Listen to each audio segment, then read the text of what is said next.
What signs can you recognize if your wife is cheating on you? Was it a sudden change in her mood? Or did she start leaving the house in the evenings to go out? Did she say she always wanted to have fun with the girls? Or something else out of those hundreds of little things worth paying attention to? As for me, well, let's just say it was just a keen intuition. When I came home from work, she was on the phone. And as soon as I crossed the threshold, she hurriedly said, "I gotta go. He's home. Bye," and immediately pressed off looking at me innocently. That was all it took for that horrible gut-turning suspicion to flare up inside me. I thought about asking her who she was talking to, but she could make up anything. Couldn't she? Like that, she was chatting with a salesman from the couch store to order 2 marvelous massagers for the relentless war on cellulite for the price of 1. That kind of thought couldn't have just popped into my head out of the blue. Right? There must have been a worm of doubt inside my mind about my wife for some time now. I didn't like it myself, and I didn't want it to keep gnawing at me day after day. I'm not good with change in my life. I guess you could say I'm one of those old-fashioned guys who stick to the principle of it's better to stay out of something that's working fine, unless you break it, and make it worse than it was. I guess it's time to introduce myself and tell you about my family. I'm Ron, and Cindy and I have been safely married for 24 years. We have 4 children, 2 adults, and 2 teenagers. We're not millionaires, but what we have now is enough to make a decent living. At least we don't have any debts to anyone. Cindy and I own a comfortable little house and the mortgage is paid off. Our cars may not be brand new, but we don't have to pay monthly payments on them. We probably still have a few small credit card debts, but that's about it. So all in all, we are an average American family, and we try to live within our means. Every weekday we work, we eat, we take care of our house, the younger kids go to school, and on weekends, we sometimes go out as a family. Likewise, Cindy and I try to keep up with everything our kids are into. Whether it's sports, art classes, scouting, or any other activity they are involved in. Sometimes we even have dinner all together around a common table in our close-knit family circle, which in these times, you might say, is a rarity. Cindy and I have a sex life that is probably the same as most middle-aged people. We make love once every 2 weeks or so. I might wish it were much more frequent, but you know, it takes 2 to do the horizontal tango, and lately, Cindy has been, shall we say, not so keen on that kind of dancing. That was a pun, if anything. Because of my stupid supernatural intuition, I'm afraid I'm now going to have to be on the lookout for any strange signs from Cindy. It's like I don't trust her anymore for no apparent reason. I'm just hoping that this nagging knot twisting inside my stomach is just normal indigestion and not a harbinger of what I suspect. My main problem is that I'm not a super sleuth or a 7. I'm just an average middle-aged man who doesn't know much about all the fancy hidden video cameras, phone tapping, computer hacking, and other spy stuff you may have heard or read about. And on top of all that, I'm not rich enough to be able to hire a private investigator follow my wife, especially since I have no idea where I'm supposed to dig or what I'm looking for. Cindy handles all of our finances, so I have no idea how much she pays to whom or when. If I suddenly start going through all the paperwork, I'm sure she'll notice and will want to know why I'm suddenly buried in bills and receipts. What am I supposed to say to her? Honey, I've got some suspicious heaviness in my stomach. You're growing horns for me. Is that it? Yeah. And she's like, honey, I bet you'd rather go for a piss than do that shit. A little family history. Our marriage seems pretty normal, as it probably should be at this point in life and at our age. I met Cindy when we were both in our early 20s, dated for about a year, and then got married. About once every 2 years, she had a baby. When the number of children reached 4, I got a little tired of the babies popping out of Cindy, like those moles in a slot machine, so I had a vasectomy shortly after her last birth. So it was one of those nights when everyone who lives in our house, the 2 teenagers, my wife and I had dinner together. The kids talked a little about their day at school, and Cindy told us about her part-time job at the library. I should say that after our two youngest started college, Cindy got a little bored with being home alone and after a while got a job at the local library. That's where she worked part-time and her work schedule was irregular. Maybe the library was one of those places I needed to check out, but how was I supposed to do that? It's not like I could just take a day off work, sit right in front of the entrance to the fucking library and watch who goes in and out of there and who Cindy chats with. Hell, then it'd be every first-timer in the damn place. She's a librarian. It's her job to talk to the smart ones every time. Well, fuck the library. I got a better idea where I can catch her. She was going to her women's card club tonight, so I guess I could start my private investigation right after she left the house. To do that, I'd have to covertly follow her in my good old pickup truck. Oh, come on, you're yelling that I'm on the verge of getting caught. Again, I can hardly afford a rental car, as husbands on the trail almost always easily do in all those stories about cheating wives. Anyway, Cindy left to cut cards and I quietly slipped out of the house a few minutes after her. I knew where she was going because she told me so herself and even left a phone number where I could reach her. I needed to talk to her. I lost her car, or rather it had somehow gotten ripped off on the way while I was stuck.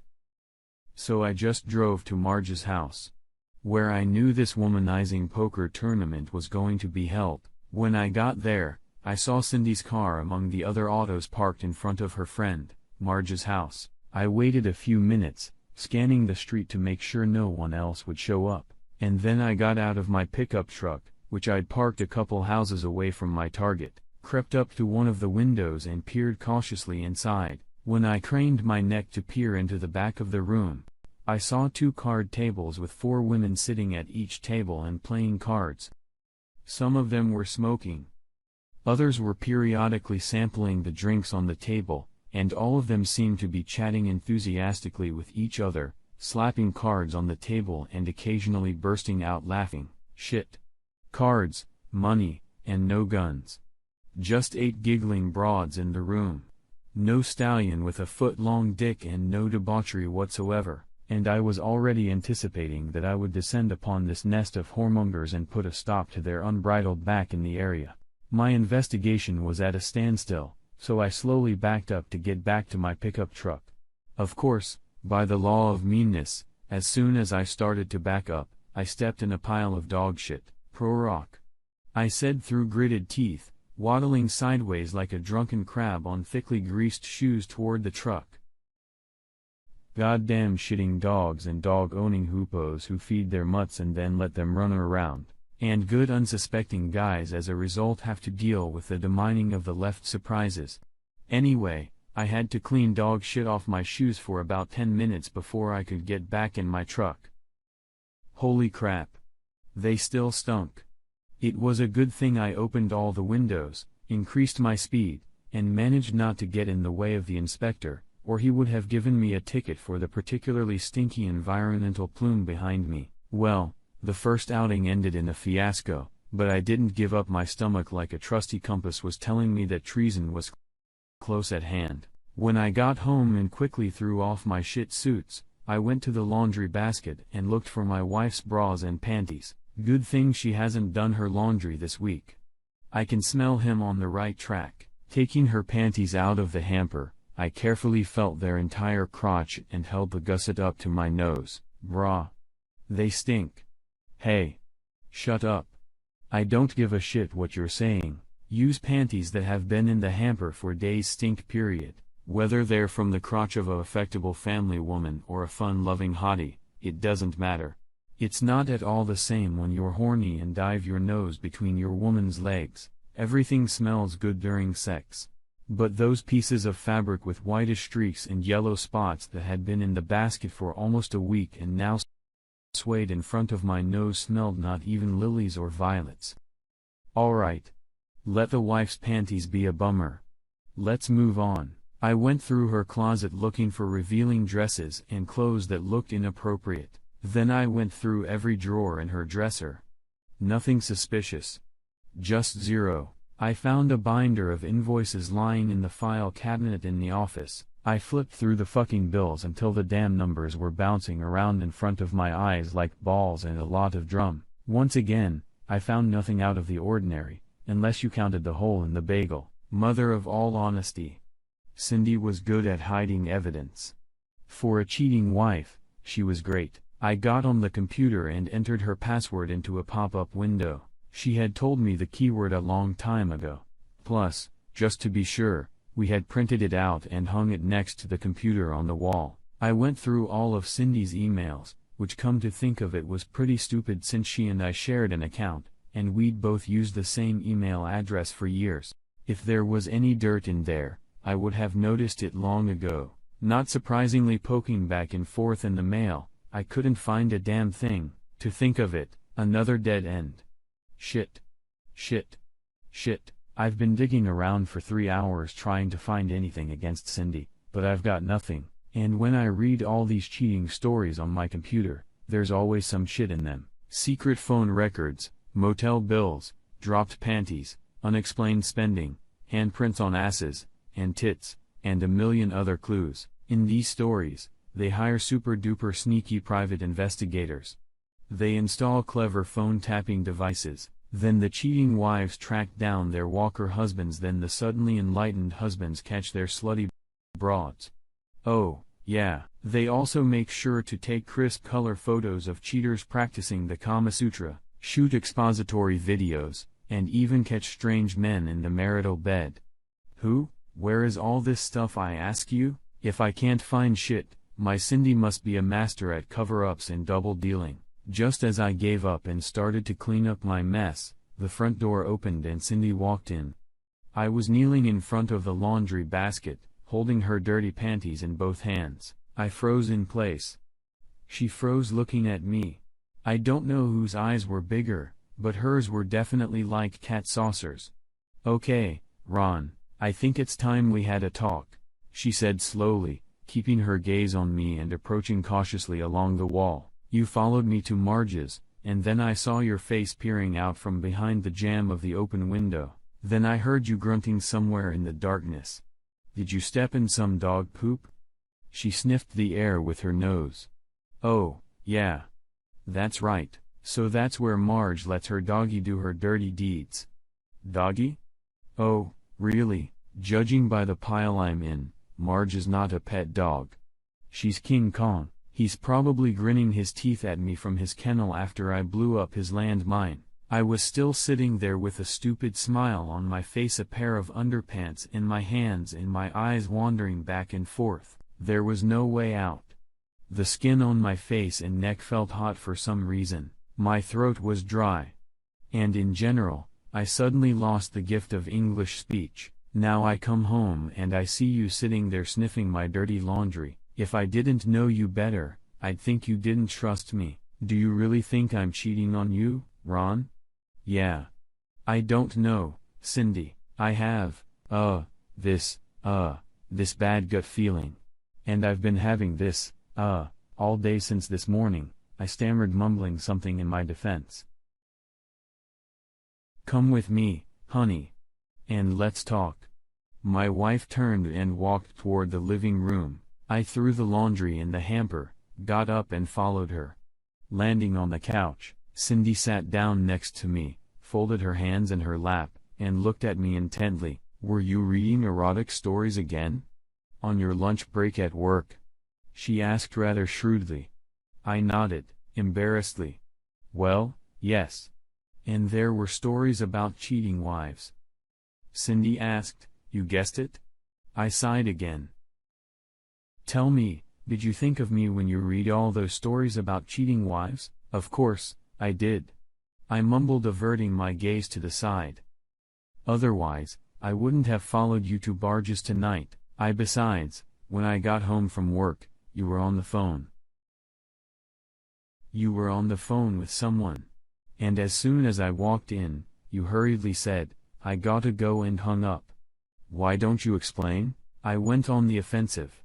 Cindy looked at me with raised eyebrows and smiled broadly, shaking her head. God. I don't even know if I should be mad at you or just hug you. She grinned. I frowned and stared back at her and said, still, Who were you talking to when I walked in?